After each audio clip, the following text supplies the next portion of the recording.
अगला क्वेश्चन आता है बेटा हमारे पास इंटेक्स क्वेश्चन चलते हैं अभी हम। इंटेक्स का न्यूमेरिकल है 2.9 क्वेश्चन कैसे करेंगे। मोलर कंडक्टिविटी ऑफ 0.025 मोल पर लीटर मिथेनॉइक एसिड इज, आपको मोलर कंडक्टिविटी दी हुई है बेटा 46.1 साइमन सेंटीमीटर स्क्वायर पर मोल।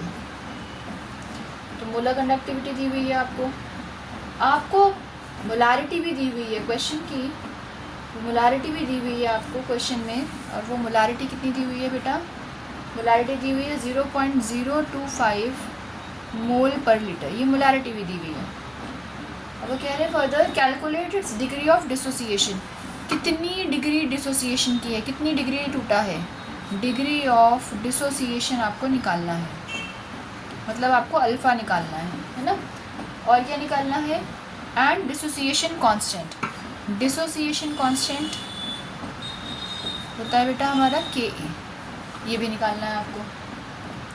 डिग्री ऑफ डिसोसिएशन और डिसोसिएशन कांस्टेंट के बारे में हमने सोल्यूशन चैप्टर में भी बात की है, आप वहाँ के क्वेश्चंस को जा करके देख सकते हैं कि इनके फॉर्मूलेस होते भी क्या हैं।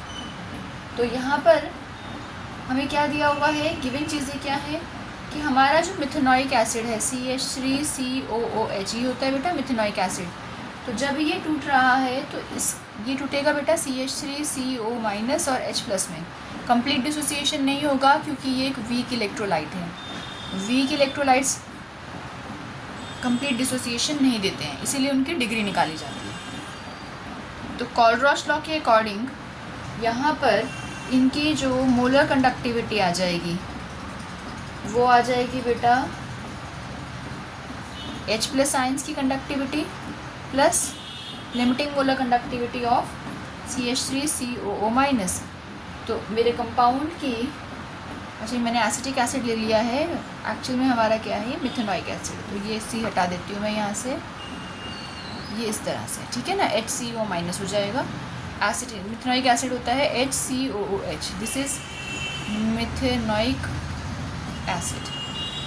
ओके, तो यहाँ से मिथेनॉइक एसिड की मोलर कंडक्टिविटी क्या आ जाएगी, वैल्यूज पुट कर देते हैं 349.6 प्लस 54.6, दोनों को हमने ऐड कर दिया 404.2 साइमन सेंटीमीटर स्क्वायर पर मोल आ गई हमारे पास। अब हमें क्या निकालना है, डिग्री निकालनी। तो डिग्री का फॉर्मूला क्या होता है, डिग्री का फॉर्मूला होता है डिग्री ऑफ डिसोसिएशन का molar conductivity by limiting molar conductivity. तो मोलर कंडक्टिविटी क्वेश्चन में गिवन थी, लिमिटिंग मोलर कंडक्टिविटी हमने निकाल ली है, अभी फाइंड की है।